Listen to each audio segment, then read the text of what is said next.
Classificação indicativa. Livre para todos os públicos.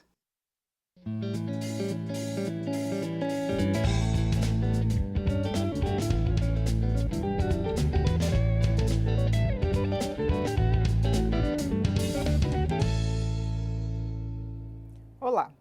A Comissão de Constituição e Justiça e de Cidadania começou em 2016 um projeto para promover visitas técnicas a parlamentos de diversos países.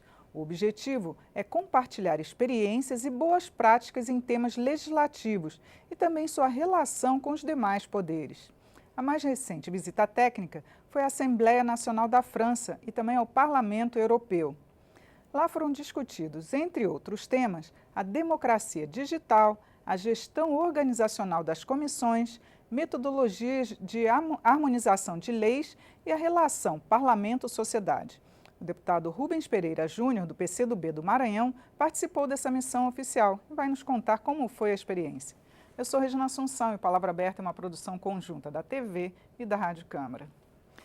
Bom, deputado, queria que o senhor explicasse para a gente qual foi a sua impressão sobre esses trabalhos da Assembleia Nacional na França, né? E o que pode ser trazido para aqui, para o nosso Congresso? Olha, foi uma experiência espetacular, única. Conhecer um outro país, uma outra cultura, uma base legal, o que deu certo lá, o que não deu certo, o que nós estamos avançados, para saber que tipo de instituição nós podemos importar para o Brasil e aperfeiçoar os trabalhos, tanto na CCJ da Câmara, quanto de alguma forma o Congresso Nacional, é uma experiência riquíssima. Alguns pontos chamaram a atenção logo de cara, como por exemplo, eles em 5 anos aprovaram 200 leis. Eu comentei para eles que ano passado a CCJ apreciou 6.000 projetos de leis. E eles já acham 200 muito em 5 anos. Então tem assim as suas diferenças, suas peculiaridades, mas na essência é um legislativo querendo se reinventar, querendo se modernizar para estar à altura dos anseios da população.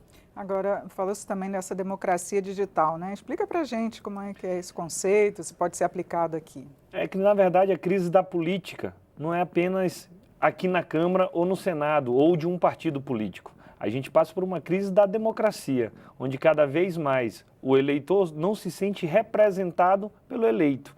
Aquela história de um mandato, que é um cheque em branco para que tu possa decidir tudo por mim, já não tem mais a mesma validade. Então nós ouvimos algumas experiências, inclusive de alguns partidos no Parlamento Europeu, onde todas as decisões se dão através da democracia digital, da democracia direta. Participativa, né? E não a representativa, efetivamente. Né? Então isso está dando certo em um outro país da Europa. Não sei se era o caso de vir para o Brasil de imediato, para ser implantado integralmente, mas passo a passo, imagino que este é um futuro da democracia, é um passo provável que tem que ser estimulado cada vez mais. No Brasil nós já temos alguns instrumentos, como o plebiscito, referendo, iniciativa popular, mas ainda muito tímido. Essa experiência lá, sem dúvida alguma, é uma dos que nos mostra, de alguma forma, para que rumo nós podemos caminhar. E como é que funciona? A pessoa pode ir direto para o site do parlamento e fazer pedidos, né, apresentação de propostas? Nesse aspecto diz respeito mais a um partido específico, não ao parlamento como um todo. Todos os outros partidos, digamos que são partidos tradicionais. Nós tivemos vários exemplos no Brasil, não de participação digital, mas a nossa Constituição teve emenda popular na época. É uma Constituição efetivamente cidadã. E quanto mais próximo tiver o povo, mais forte estará a democracia. E quanto à organização das comissões, o nosso modelo aqui é semelhante ao de lá? É próximo. Há a divisão das comissões temáticas, dividido por partidos, com grupos políticos, governo e oposição. Isso sim tem alguma similaridade. Como nós temos um volume legislativo ainda maior, algumas experiências nossas são mais exitosas do que as deles. Vou dar um exemplo da CCJ. Quando há uma decisão reiterada, nós já podemos editar uma súmula, para evitar que novos projetos de leis venham, tramitem, ocupem tempo e espaço e a gente pode decidir preliminarmente com base em uma súmula, que é o entendimento da comissão. Como se fosse uma súmula vinculante. Como se fosse uma súmula vinculante, mas é uma súmula de entendimento da Comissão de Constituição e Justiça. Anterior, inclusive, à súmula vinculante, que nasceu com a reforma do Judiciário, com a emenda 45. Isso lá eles sequer imaginam. Outros pontos mudam de acordo com a natureza do parlamento. Vou dar um exemplo. Aqui nós temos muita discussão sobre o veto presidencial. Lá, por ser um regime parlamentarista, eles ficaram impressionados com essa possibilidade. E eles me perguntaram, Vem cá, quer dizer que o executivo rejeita a decisão da maioria do legislativo? Como isso é possível? Então são regimes diferentes, são sistemas diferentes, cada um com seus erros e com seus acertos. Vale a pena destacar, por exemplo, na experiência da França, que lá a meritocracia já avançou muito em relação ao Brasil. Aqui nós temos, por outro lado, um sistema de freios e contrapesos melhor, onde um poder interfere de alguma forma no outro para controlar, para ser justamente um freio e um contrapeso. Lá não, lá a meritocracia se sobrepõe, tem suas vantagens, mas eu sinto a falta de alguma participação popular em todo esse processo. Então, nós temos que pegar o que deu certo e corrigir o que está dando errado aqui na nossa experiência. E quanto à área judicial deles, né? Se assemelha também à nossa? Vocês conheceram essa experiência? A judicialização da política, que eu diria que vai além. Hoje é a judicialização da vida. Tudo hoje a pessoa corre para o judiciário, desde uma causa importantíssima, um direito fundamental que não está sendo respeitado, quanto uma briga de vizinho lá por causa de um papagaio. Então hoje a gente vive esse momento, tudo nós corremos ao judiciário, tal como lá, aqui, tal como lá, passa por esse mesmo momento, essa dificuldade entre essa separação e harmonia entre os poderes. Mas lá nós conhecemos, por exemplo, na França, o Conselho de Estado. É como se fosse um tribunal, um Supremo Tribunal Administrativo, que julga também ações judiciais, porque lá a Corte Suprema da França é diferente da nossa do Supremo. O nosso Supremo Tribunal Federal julga, é uma corte constitucional por excelência, mas é também um juiz, um tribunal recursal.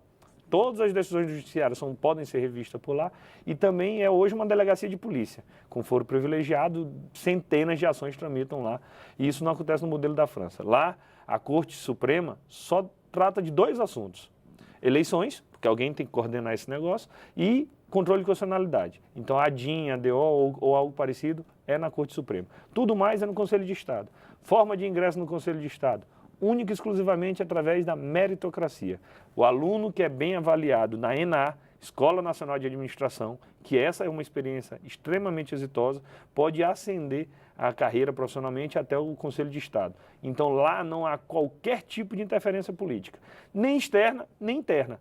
Todas as promoções dentro do Conselho de Estado, que seria uma espécie de poder judiciário administrativo, é única e exclusivamente por antiguidade. Então, você diminuir a influência da má política é uma experiência exitosa. E o que pode ser trazido para aqui, para o nosso parlamento? Dou 2 exemplos rápidos. Um diz respeito aos relatores. Aqui no parlamento brasileiro, de uma forma geral, você nomeia um relator para apreciar um projeto de lei. Ali ele dá as bases, orienta, emite um parecer que certamente vai orientar todo o debate político. Lá, além do relator do projeto de lei, depois que a lei é sancionada, o parlamento nomeia um relator. Para quê? Para acompanhar a execução da lei. Lá não tem esse negócio da lei, a lei não pegou, ninguém conhece a lei é boa, mas não funciona. Lá então, o próprio Poder Legislativo escala um parlamentar para acompanhar integralmente, passo a passo, a efetividade daquela lei. Isso é tão nítido, tão claro, que eles estão um passo à nossa frente, e isso tem que ser copiado, que lá eles criaram um comitê de acompanhamento das execuções das políticas públicas. Então, todo partido, lá são 6, no início de cada ano escolhe um programa do governo para avaliar. Aí eles nomeiam 2 relatores, um do governo e um da oposição. Para quê? Para ter debate. O relatório só é um, eles vão entrar num consenso. Quem quiser defender demais o governo, não consegue. Quem quiser fazer oposição com muito radicalismo, também não consegue. O ideal é se construir um consenso. Imaginemos, um determinado partido escolhe o programa Bolsa Família ou mais médicos. Então, o Poder Legislativo, essa Comissão de Acompanhamento de Políticas Públicas, durante um ano inteiro, com a ajuda da Corte de Contas, com a ajuda do Conselho de Estado, com a ajuda de auditoria externa, vai avaliar para saber em que pode melhorar aquela dada política pública. Lá, então, além de se preocupar com o papel de legislar, indispensável, de representar o povo, mas eles já estão numa vibe muito boa de acompanhar a execução das políticas públicas. E aqui a comissão vai apresentar alguma proposta para trazer isso para o nosso Esse é o nosso desafio. Tem 2 campos de atuação agora. A comissão pode atuar conjuntamente, especialmente no caso dessa comissão de políticas públicas, e alguém pode apresentar um projeto individualmente. Por exemplo, lá, e eu te dou um exemplo que eu farei, lá o plenário é sagrado. É um local de difícil acesso. Durante sessões, nem nós, parlamentares, que estávamos numa missão oficial, podíamos adentrar a sede do parlamento. Ao final das sessões, sim. Durante, não. Já na Câmara dos Deputados, não. Eles se assustavam quando a gente dizia que aqui na Câmara dos Deputados nós temos 400 cadeiras para 513 deputados. Se todos os deputados disserem, vamos sentar hoje, não tem espaço na Câmara. É uma cultura nossa. Acho que a de lá é mais adequada. Cada deputado com seu assento nominal, de acordo com sua posição política e ideológica. Até para facilitar o cidadão, o eleitor, que está lá em casa assistindo, saber, vem cá, meu deputado está hoje na sessão, deixa eu olhar se ele está ali no lugar dele. Deixa eu olhar como é que ele está votando, dada matéria. Então, o plenário tem que ter um tratamento mais adequado, com uma certa restrição dessa livre tramitação de pessoas. Não é proibir ninguém de entrar na Câmara. As galerias têm que ficar abertas o tempo todo. Aqui é a casa do povo. Estou falando do plenário. Isso vale também, por exemplo, para o número de assessores. Tem hora na plenária da Câmara que nós temos mais assessores do que parlamentares. Então, uma ou outra experiência pode ser dada entrada individualmente, mas essas mais densas, como, por exemplo, uma comissão para acompanhar a execução das políticas públicas, será toda a comissão. Tá certo, deputado. Muito obrigado pelos seus esclarecimentos aqui. Eu que agradeço. Eu conversei sobre a visita de parlamentares à Assembleia Nacional da França e ao Parlamento Europeu. Foi o deputado Rubens Pereira Júnior, do PCdoB do Maranhão. Assista esta e também as outras edições do Palavra Aberta em nosso site. É no câmara.leg.br/Palavra Aberta. Eu sou Regina Assunção, agradeço a sua audiência. Até a próxima.